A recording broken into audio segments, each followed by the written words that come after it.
5 months now, people in Hong Kong have been protesting for democracy and against what they perceive as a growing influence by the mainland government from China.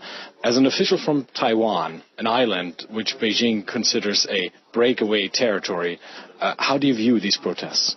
The breakaway was at the Neolithic age, I believe. I think in Taiwan, while we're looking at Hong Kong, we're seeing the beginning of a new way of demonstration for liberal democracies that are what they call be water or leaderless movement. In our own Sunflower movement, which I participated, where we occupied the parliament for 21 days back in 2014, we started this way of coordinating a leaderless movement, but at the time it was more like 20 leaders, but in Hong Kong it's now like 2,000 leaders. The protests there have grown more violent in the last period of time, and is the chance that at some point Beijing says we've had enough, we're going to intervene with force. How do you view this? I don't think that will happen on a international watch, and when all around the world liberal democracies are looking at it as something that must not happen. For our part, the Taiwan universities have been offering a lot of exchange programs to give the students there a safe space to have a conversation with international media precisely for this. Now, you've started writing computer code when you were a kid. You've been active as a hacker, as a computer hacker. Now you're the digital minister of Taiwan, and you're calling for the reinvention of democracy. How's that supposed to look like, and how do you perceive your own role in it? As a digital minister, my workspace is totally radically transparent. All the meetings that I chair, the full transcript can be found on the internet. It's entirely published. And so by radically trusting people and making the state and how the state works transparent to the people, everybody can understand not only the why of policy, but also the why of policy making, the context of policy making. And this is as opposed to other jurisdictions which makes the citizen transparent to the state. But is there more to it when it comes to digital reinvention of democracy than just providing a bunch of papers for that matter?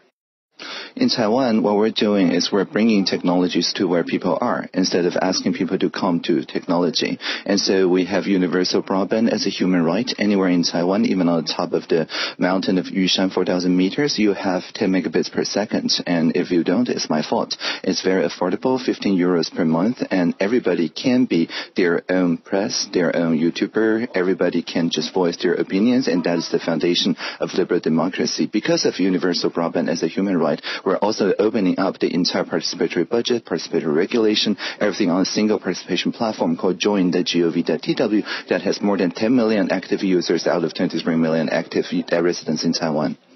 Big tech companies have played a questionable role sometimes when it comes to democracy, being a platform where fake news can be spread, where voters could be influenced. What sort of role do they need to play when it comes to reinventing democracy? First of all, just like in the additional counter-spam issue 20 years ago, we need to establish a norm where people can very easily, voluntarily participate in the fact-checking community, and this is what the large platform has done.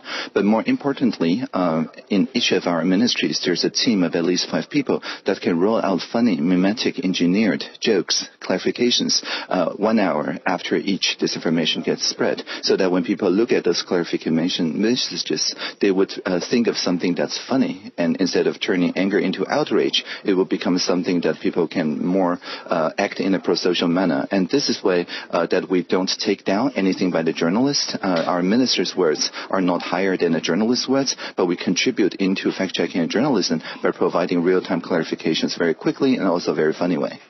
Taiwan is also aiming to transform its economy from a manufacturing hub towards a more digitalized economy.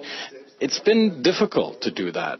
What are the stumbling blocks? What are the roadblocks that you're encountering there?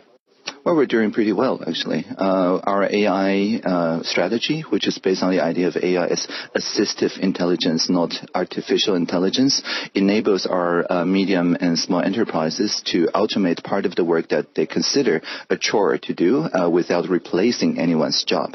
And this kind of co-evolution, this kind of social norm-based AI development is very attractive to like-minded economies and countries, so that our unicorns don't generate negative externalities on the society or on the environment. For example, Gogoro is at once a unicorn for sharing riding and scooters, but also energy management and also the green energy. Thank you so much.